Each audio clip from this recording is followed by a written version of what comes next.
9-0 here. October 29th, 1984. Just Michael Jordan's third career NBA game. The Bucks were kings of the Midwest, a playoff-tested powerhouse with defensive legends like Sidney Moncrief, bruisers like Terry Cummings, and elite coaching under Don Nelson. And what did a skinny, 21-year-old rookie from North Carolina do? He torched them. Dropped 37 points, 22 in the fourth quarter alone, turned a 9-point deficit into a 116-110 comeback win, and left the crowd with only one thing on their minds. We just witnessed the birth of a legend. Michael Jordan wasn't supposed to be that guy. Not yet. The Bulls had just gone 27-55. They were stuck in a fog of mediocrity, a team in rebuild mode with no real identity, no superstar, and no expectations. Even management didn't think their third overall pick would change things this fast. But something was different. Jordan didn't carry himself like a rookie. He walked into the league like he belonged. And in just his third NBA game, he wasn't just adjusting to the speed. You could say he was setting it. On October 29th, 1984, he delivered something more than a high-scoring night.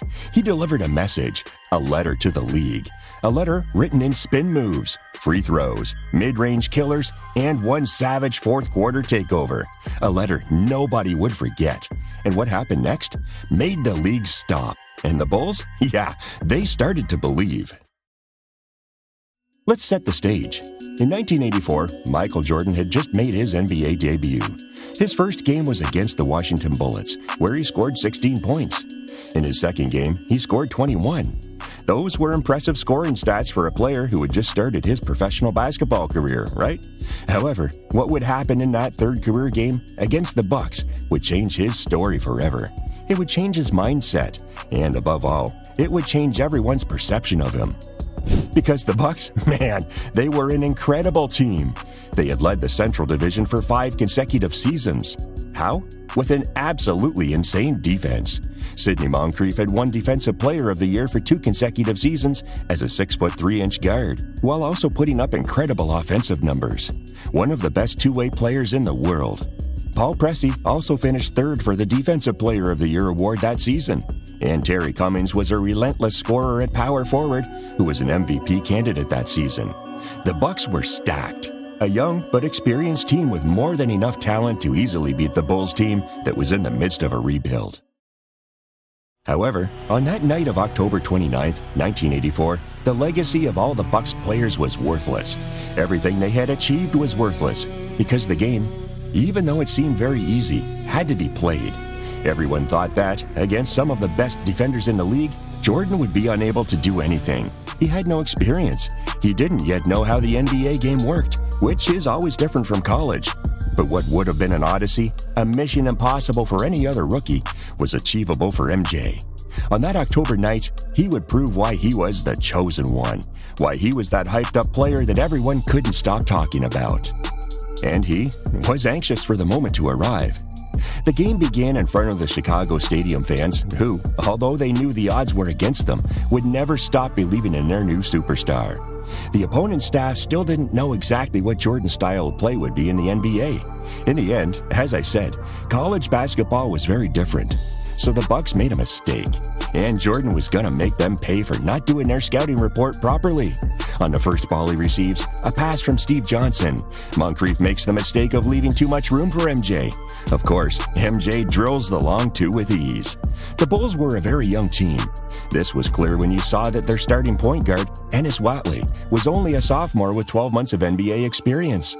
However, despite his youth, Watley was able to make an incredible entry pass to MJ, who only had to finish the layup to get his third and fourth points of the night. The North Carolina superstar had started the first quarter on fire and was unstoppable. Moments later, Michael received the ball on the right wing. After going right, he drives baseline to score a reverse layup that surprises all the Bucks defenders. Now, as if it were a training drill, MJ receives the ball in the same position a few moments later. But this time he surprises everyone with a different decision. Just when it looks like he's going to go right again towards the baseline from where he'll drive, he decides to pull up from 15 feet to knock down the jumper. The fans at Chicago Stadium were realizing in real time how the hype surrounding Michael Jordan was totally real.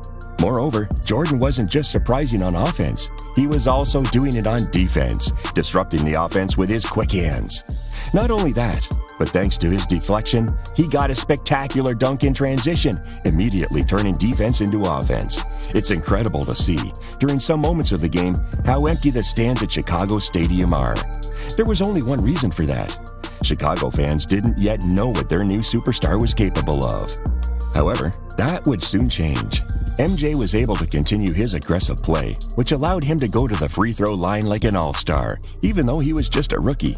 And that aggressiveness was also evident on the other side of the court, because Michael, in addition to being able to generate steals to gain extra possessions, was also able to protect the rim like a big man.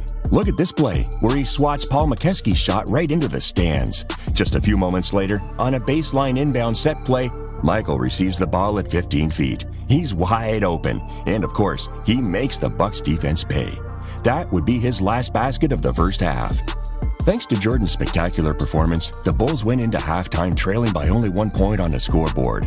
This was worrisome for Chicago Stadium fans. If Chicago couldn't win the game with Michael playing like a star, what could they really do against one of the best teams in the league? Well, what they didn't know was that MJ wasn't a star. Even though he had only played 2 full games in the NBA, he was already a superstar, and the Bucks' fate was already sealed. It was completely inevitable. Because at the start of the third quarter, Jordan stepped up his game even more. After another difficult entry pass from Watley, MJ was able to get the layup just after an intimidating power dribble. The Bucks' big men tried to stop his drives with fouls, because that was the only way he wouldn't score. But that night, Michael couldn't miss a free throw either. Similar to that play we saw in the first half, Jordan continued to apply a lot of pressure to the passing lanes. This time, he gets another deflection, and the result is very similar. Michael runs out in transition to finish with a layup, in which he dodges his defender. Not only that, but he was able to draw the foul for the and one. Despite his lack of experience, the Bulls were already giving him the ball to lead the offense as soon as the fourth quarter began. He was their best option, but on many occasions, he didn't need his teammates. This play is a perfect example in which MJ, after bringing the ball up, goes into attack mode. It's him against the world, and then he surprises everyone when he knocks down one of the first turnaround jumpers of his young NBA career. It's a shot he would master and turn into one of his main offensive weapons. Moments later, he does it again. He goes right off the dribble and then knocks down a long 2 in the face of one of the best perimeter defenders in league history. If he couldn't stop him, who could?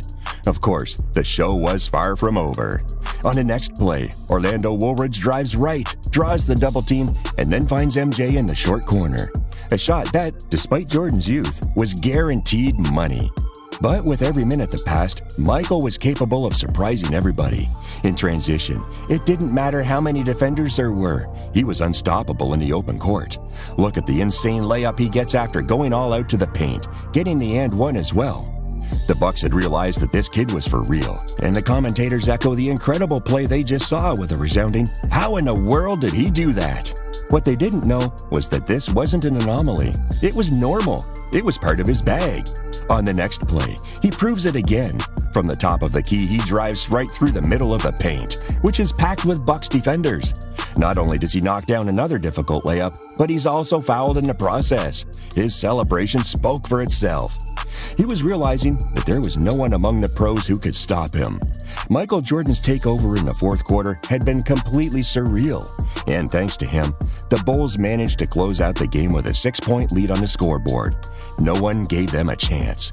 The coaches still didn't believe in the Bulls' potential, but that night, everything had changed. His performance that night had an irreparable effect on Michael Jordan.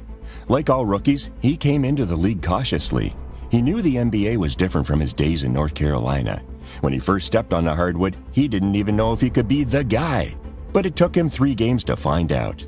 If you score 37 points in a game, like Michael did that night, you have to be good. Especially if you're able to score 22 in the fourth quarter, when the ball was burning in every player's hands. But you could also have had a lucky night, right? However, against the Bucks, there were no lucky nights. Facing one of the best perimeter defenders in league history, who also led one of the best defenses anyone had ever seen, there was no such thing as luck. Players like Moncrief and Paul Pressey were capable of locking down any player in the league, especially rookies. They were used to putting them in jail, but they couldn't contain MJ in the most important game of his young career.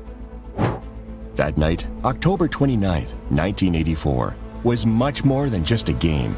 It was a revelation. A kid with no business dominating veterans did more than dominate. He rewrote the script. Sidney Moncrief was supposed to silence him. Terry Cummings was supposed to outmuscle him. And the Bulls, they were supposed to lose. But that night, Jordan decided to rewrite the rules. 37 points, 22 in the fourth quarter. A rookie announced himself to the world. And in doing so, he showed us all what belief looks like, what obsession looks like, what greatness in its rawest form truly is.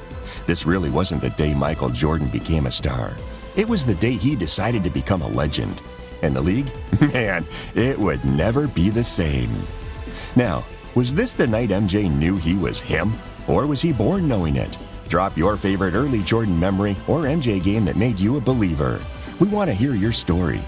If you live for legendary breakdowns, epic rivalries, and the moments that made basketball history, subscribe to First 5 Hoops and join a community of real basketball fans. And if you enjoyed this video, don't forget to like, subscribe, and hit the notification bell to stay updated with all our latest content. Thanks for watching, and we'll catch you in the next one.